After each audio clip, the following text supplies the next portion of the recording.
Hello guys and welcome to another video. Today we're doing a Must Do and Hidden Gems at Disneyland Paris. Yeah, so it's just all the things that we think if it's your first time, whether it's your 5th, 10th, 100th time, these are things that you must do, or maybe some hidden gems that you didn't even realise were in Disneyland Paris. So yeah, let's get into it. Okay, so we've done this in no particular order, but the first one on our list is to visit the dragon under the castle. Yeah, so this is quite a unique one, isn't it? Yeah, only in Paris. Yeah, they don't have it anywhere else, and not a lot of people know that it's there. I certainly didn't, and I've been there about 6 times, and I think it was our second time there, or was it the first time we went there? Yes, because I'd seen it on, I think it was on YouTube actually, and yeah, it's massive, isn't it? Yeah. So apparently it was based off the, it was like going to be the similar kind of dragon that they were going to put in Beastly Kingdom and Animal Kingdom when they were going to build it, but obviously that got cancelled. But yeah, it is massive. I don't know exactly how big it is, but it's a full animatronic. Its claws move in the water, and the whole head, the whole neck just moves around. I did hear that it was one of the largest animatronics in Europe, I think it was. At one point, it probably isn't now, but yeah, it is huge. At number 2, find the casting door. So at every Disney park, there is a casting door. And it's not a physical door, you can't go through it obviously, but it's usually on Main Street. So if you want to spoiler free, if you like finding them without being spoiled where it is, I'll put a little timestamp as to what time to go to skip that. But so yeah, if you haven't gone there already, you probably want to know. So yeah, it's on Main Street and it's just after Waltz, isn't it? Yeah. Between Waltz and there's a little shop just before Casey's or wherever it is. But yeah, it's just tucked in. If you didn't know it was there, you probably would just think it's a little just a cubby hole or whatever like that. But yeah, it's just tucked into the side. I'll put in a photo now of us having a photo in front of it. Okay, so next we've put in to find Russell and Mr. Fredricksen. Again, if you want to find this one on your own without a spoiler, I'll put a timestamp as to where to skip to. Give you a chance. That's all the Chauncey. So yeah, if you do want to know, it's sort of on the bank next to the water where the tree house is, and then it's between the tree house and Indiana Jones. They're just sort of there. They've got a little boat which is similar to a Jungle Cruise style boat, isn't it? It's very small. I think the boat was there before they put the characters in, but yeah, it's just Carl and Russell, and they're just sort of sitting there, sort of chilling, aren't they? Yeah. Sort of looking out for things. But yeah, it's quite tucked in, and unless again if you weren't looking for it, you probably wouldn't even know it's there. Stake out the perfect princess spotting location. So right as you come into Fantasyland through the castle, just on your right there's a sit down character Cinderella dining experience, isn't there? And sort of to the right of that there's a big door where loads of characters come and go through, don't they? Yeah. And there are obviously a load of princesses that come through it, but there's also you might have Goofy or Mickey that might just occasionally pop through, and it's because the stage is so close by that all the characters come out of that door to go to the stage. But yeah, it's really good if you want to get quite close to characters without having to queue up to meet them. Obviously they won't stop to pose and for a photo, will it? No, just run past. Yeah, they'll just run past, but they'll wave at you and acknowledge that you're there.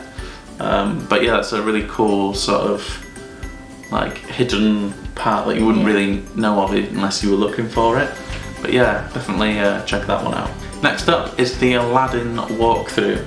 So I don't think they have this at any of the other Disney parks. Not that I know of. No, but the Adventureland sort of, when you come into it, it's kind of themed to like an Aladdin-esque sort of area, isn't it? Yeah.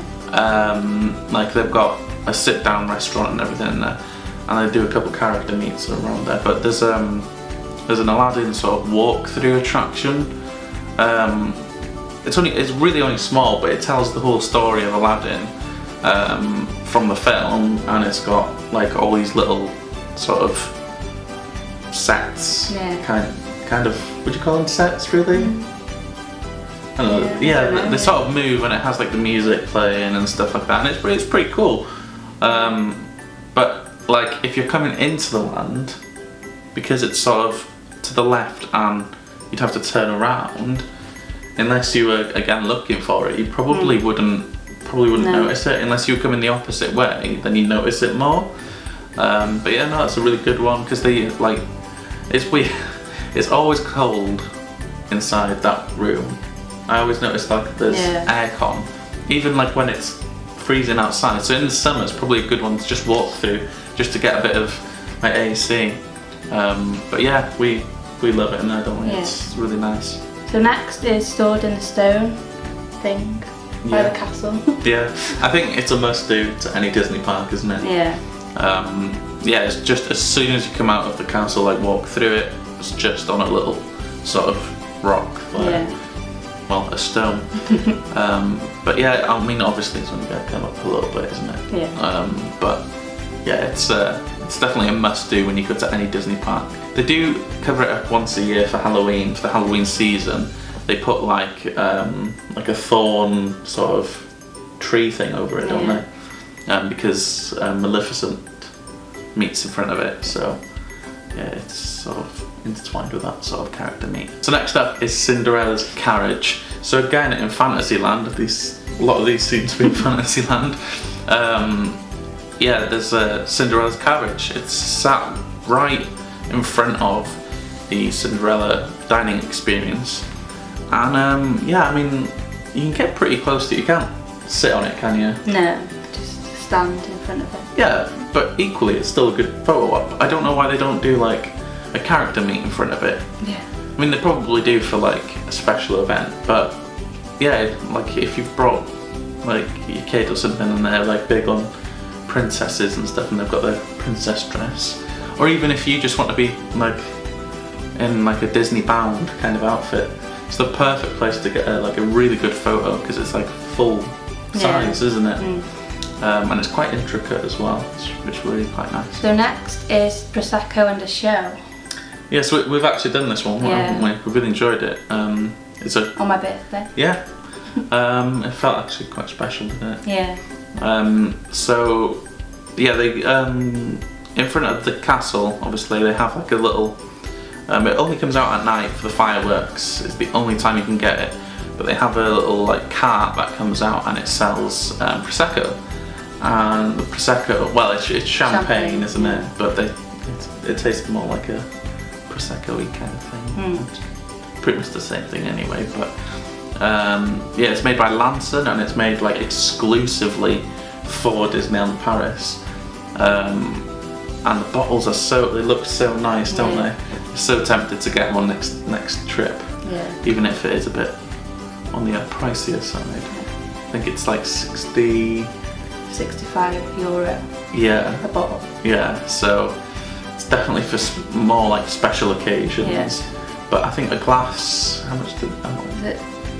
10 euro maybe? Yeah, so they're definitely getting their money's worth out of that bottle. Yeah.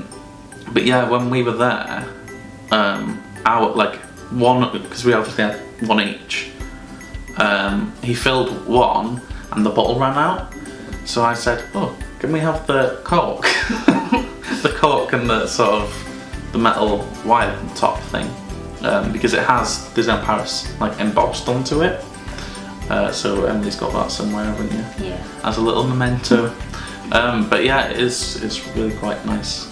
Like, yeah, just feels magical. Yeah, it feels quite nice to just watch the show and have a bit of Prosecco, champagne, whatever. But yeah, it's made by Lanson, so you know it's going to be good. The Alice in Wonderland maze So there is one similar to this. I think it's in Shanghai. Yeah, I think so. But it's, I don't know, I've seen like walkthroughs of that one, and I don't think it's as good as this one in Disneyland Paris.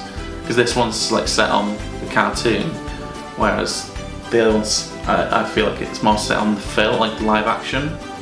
But yeah, so you go through, and initially it's through all the little doors and stuff that she goes through, and then you get through to the next bit, which is when they're all singing around on the beach, and then there's like a massive topiary. What is it? Would you class it as a topiary?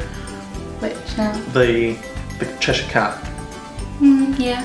Yeah. So you've got his face, but then there's like a little, like an optional part, which sometimes we do, sometimes we don't we? Which is supposed to be his body, if you look from above. And then you've got the Queen of Hearts castle, haven't you? Yeah. And they also do tend, like, just outside of it, to do quite a few like Alice characters, don't they? So you have like, the Mad Hatter and Alice usually are the ones that will meet sort of outside, but looking towards the Cheshire Cat, isn't it? Yeah. We've never managed to get around to them, but we've met other Alice characters. I don't know why they were moved, but yeah, it's weird. But yeah, no, it's really pretty cool. Yeah. And something you don't really get in other Disney parks, apart from Shanghai. So. But yeah, I'd really recommend it, because there's never really a queue, is there? No. And even if there is a queue, it goes down pretty quickly, because it's just a continuous, it's a continuous maze, and you can stay in for as long as you want. So next is Hyperspace Mountain, our favourite ride. Yeah, arguably the best Space Mountain out there. Yeah. But yeah, it's a completely different ride system, isn't it? Yeah. So currently it is like a Star Wars overlay. Emily's not a massive fan of Star Wars, are you really? No, but still enjoy it. Yeah, I think how they've themed it, and like inside the queue line and on the ride itself, it just works so well. I mean, I think you're supposed to be in like a spaceship, and then you're getting attacked by like loads of things, aren't you? Like loads of other spaceships, so like lasers are coming at you and stuff like that. And it's all in French, so don't worry about it. It won't take away from your experience. You'll still enjoy it. But yeah, it's really good. Like, I was a bit sort of, is this overlay gonna work? Because sometimes when they do an overlay, because it obviously isn't supposed to be permanent, not as much effort goes into it, so it doesn't sort of make the experience very much different. But yeah, it's more of like a rock and roller coaster style train, isn't it? But yeah, no, it's a really good overlay, and it's been there for a few years now. I don't know how long they're planning on keeping it like that, but yeah. Till I can be bothered. Yeah. Big Thunder Mountain. Yeah, this one's our favourite Big Thunder Mountain that we've done. Well, out of Walt Disney World and Paris. Yeah. But yeah, you like go down in the little tunnel thing, and then you go up onto the island. So that's really good. You like. Yeah, it's in a different. Yeah, it's unique to other ones, because like you go through the mine shaft before going onto the main island. Yeah. And it's like the first thing that you see when you come into the land is Big Thunder, and it's the first thing you hear as well, because you can hear the train going past.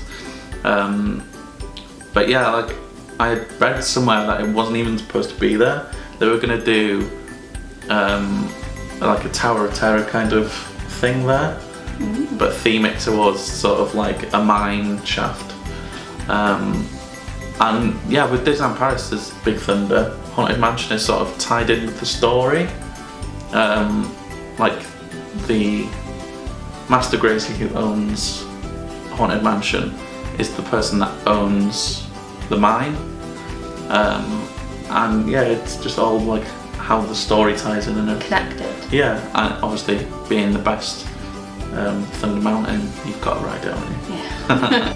Okay, so next we've got Watch the Parades. Yeah. Which we love doing. Yeah, I think it's a can't go to Disney and not watch a parade. Yeah, exactly. You've got to see at least one. Yeah. Yeah. So with Disneyland Paris, they actually change the parades sort of seasonally. So when we first went, they had the Pirates and Princess season. So they'd have a little parade that would go through, and then they would stop during the day. Yeah, and then they would stop at the top, and they'd have a little show. But yeah, it's a really good little parade, and they have other ones during other times. They have like a spooky kind of one for Halloween and stuff like that. Jungle Book. Yeah. So. Lion King. Yeah, exactly. So they have like a load of different ones that get switched out at points of the year because it's like a seasonal, like they're tied to the seasonal events that are going on, which I think is really good. But yeah, like I think you just have to do a parade when you go to Disney. You can't go to Disney and not do a parade. Next up is do all of the Tower of Terror stories. So they switched it up. But it was only last year, wasn't it? Yeah, we were there for it when it changed over. Yeah, so we only found out like a few days before going. And we thought, oh, like that's one less thing they're gonna have open in Studios Park. But no, it was like overnight change. Like it must have just been like a software update or something like that. But yeah, so like, because they've got like 3 different shafts, there's like 3 different stories. And it follows, like, when you're having the pre-show and stuff, they've got a girl in the story, like a little girl, and she's the one that sort of controls the... Yeah, I mean there's one that she's sort of trying to help you, and then another one she's controlling, and then I can't remember what the third one is. But yeah, there's like 3 unique stories to go through on each. I'm not going to spoil it for you because it's more something that you like experience than sort of read about. But yeah, no, since they've done that, like I really prefer that one to the one in Florida. When we went to Walt Disney World, I didn't find it as good. Because we knew how good Paris one was. Yeah. I didn't find it as good. Because the story, like, it just adds to the experience. Like, whereas the one in Florida, like, you just drop and everything, which is still like fun. Yeah. But with the one in Paris, she's like voices behind you. Yeah, like she'll say like, "Oh, he knows you're here," and it'll like pull you back right back up. And yeah, it's really pretty cool. I think it's quite unique. So next is to ride Ratatouille and have dinner at the restaurant. Yeah, so Bistro Sir. Just that again. Okay, so next is Ratatouille Experience. So you ride the ride and then you go to the restaurant to have some food. Yeah, so we're desperate to do the restaurant itself. Yeah. Done Ratatouille plenty of times. But yeah, as soon as you get off Ratatouille ride, like as you're walking out the exit, there's like the big windows looking into the restaurant, and the restaurant's all sort of themed to as if you were the size of a mouse. Yeah, rat. Yeah, a rat. Sorry. Why did I even? But yeah, no, like the food quality and stuff that I've seen looks really good. The steak looks really nice. Yeah. And yeah, just the thought of like the like sort of over the top theming of you've been shrunken down and everything. It just seems like a cool experience that you wouldn't get any other way. Yeah, there's like big plates and big forks like decorated around. And like your tables are like cans. And your seats are like corks, aren't they, pretty much? But yeah, no, I really want to do that one. Yeah. So we're telling you to do it, but we haven't done it ourselves. But yeah, no, it speaks for itself, really, doesn't it? Like, yeah. Character meal. So they have a few different ones of these, don't they? Yeah, they've got quite a lot. Yeah, they've got one in the Disneyland Hotel, and then they've got one Cafe Mickey, which is in the Disney Village, sort of like a watered down version of Disney Springs. And then in the Disneyland Park itself, you've got a Cinderella one, haven't you, like we've mentioned before. Princesses. We've also got Plaza Gardens, which we did for Emily's birthday last trip, didn't we? Yeah. So we did the breakfast, just so it was like we had the rest of the day to do other things. Because we don't really like to do like big meals during the day, do we? No. But yeah, going on rides as well. Exactly. So they meet with Mickey, Donald, Daisy, Tigger, Eeyore and Piglet. So how it works is they split the restaurant in two. So half the characters in one and the other half in the other. And it obviously depends on when you join as who the first characters will be. But it gives you enough. They give you enough time to sort of get something to eat before thing, because we had one plate of food, and then we were about to do the second one, and I think it was Tigger. I can't remember who the first one thing. I think it was Eeyore. I don't know. Anyway, the characters come over, and there's no like photo pass or anything like that. No. They'll just come over, have a little bit of an interaction with you, and obviously you can take a selfie. But yeah, they're really good interactions there. Yeah. We've never done like a character meal apart from that, have we? No. First one. Yeah, but we'd probably do others just because of that one and how good that one was. Food is standard buffet style, isn't it? Nothing special. Yeah. You're there for the characters really, more than anything. Yeah. Food was still good, like, don't get me wrong, but it's not, amazing. It's just like standard hotel food. Yeah. But yeah, character interactions are like second to none, really.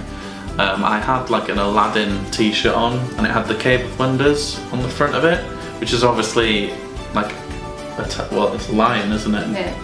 And Tigger was like scared of it. He was like shaking and like that, and he got me up and made me like bounce around with him, and it made me feel like a fool, but I didn't care. I was living my best life, okay?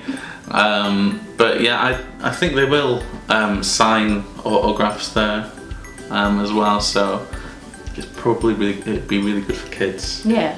And adults like us. Childless millennials, as they would call us. But yeah, highly recommend a character meal. Okay, so next is the Nautilus walkthrough. Yeah, so this is based in Discoveryland, Disneyland Paris's version of Tomorrowland. And it's sort of right next to where Hyperspace Mountain is. You can see the Nautilus sort of peeking out the water. And then there's like a sort of door that you go down a spiral staircase to get to. But it is... If it's cold outside, definitely jump in there, because it's so warm all year round. It's warm, and yeah, it's like, again, it's like one of those things that you wouldn't really know unless you knew that you were looking for it. You probably wouldn't know to go down there. And yeah, it's like you get to go inside the Nautilus essentially. I mean, it is obviously a lot bigger than it probably would be.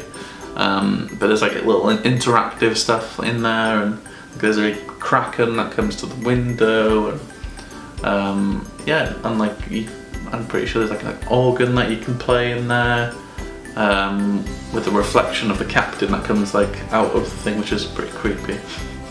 But yeah, it's like a little, if it's quite busy in the parks, you just want to get away from the crowd.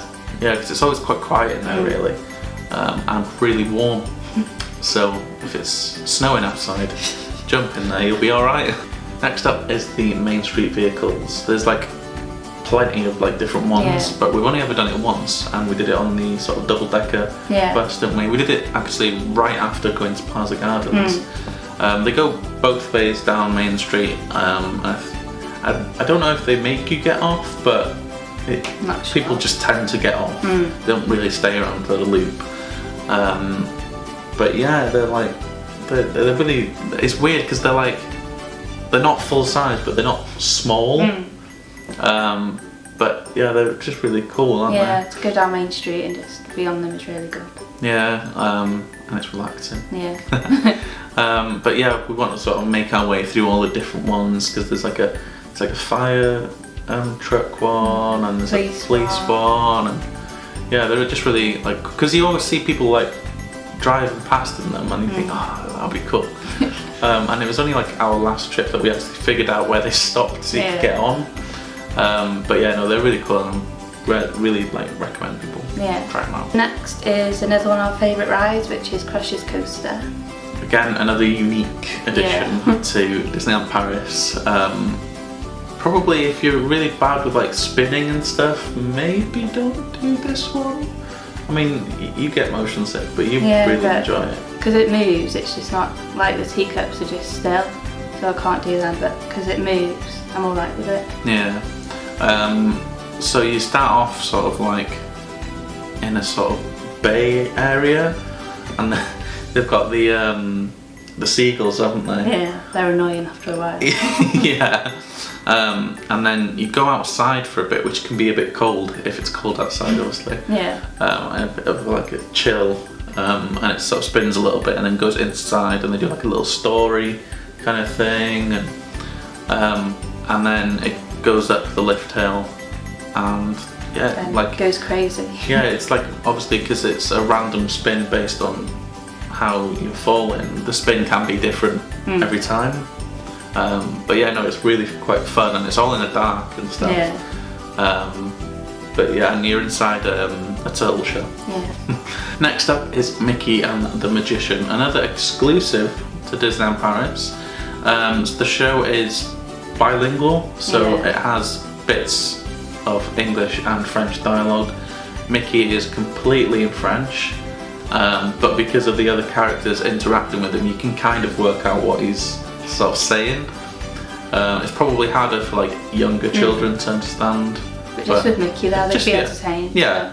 And they go through like loads of different like Disney stories, like they've got The Lion King, Beauty and the Beast, Aladdin, Cinderella, and they've got, obviously they have to fit Frozen in there somewhere. But yeah, it's in the old Cinemagique Theatre, is it? I think it is. And yeah, it's a really good show. Yeah. Highly recommend it. Obviously, if it's busy in the parks, like just go in there and sort of relax for a bit. It does get, like, the crowds do pack into that theatre quite a bit. So if you look at the queue and think, oh god, I'm not going to get into that, people do start queuing like half an hour or so before the show even begins, because I think they only do it like 2 or 3 times a day. So yeah, definitely get there. Yeah, we did that, didn't we? We got a really good view. Yeah, because people, it's weird because like people like queue in there early to get a good seat, but then they don't take the good seats. They just go right to the back. Yeah, so we were like, we'll just go to the front then, which is what we did. Yeah. And yeah, it worked out really well. But no, it's a really good show. Kind of almost like a Broadway style kind of show. Really. Yeah. But yeah, definitely recommend that. The last on our list is exploring the castle. So you can go inside of Sleeping Beauty's castle, and there's like amazing stained glass windows in there from the film. Yeah.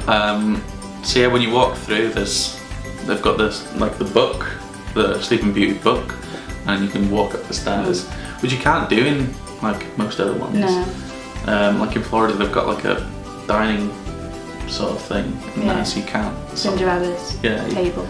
So you can't really go inside that one, but yeah, in Disneyland Paris you can go into quite a bit of it, and you can look out over Fantasyland as well, because they've got like a sort of balcony sort of area, don't they?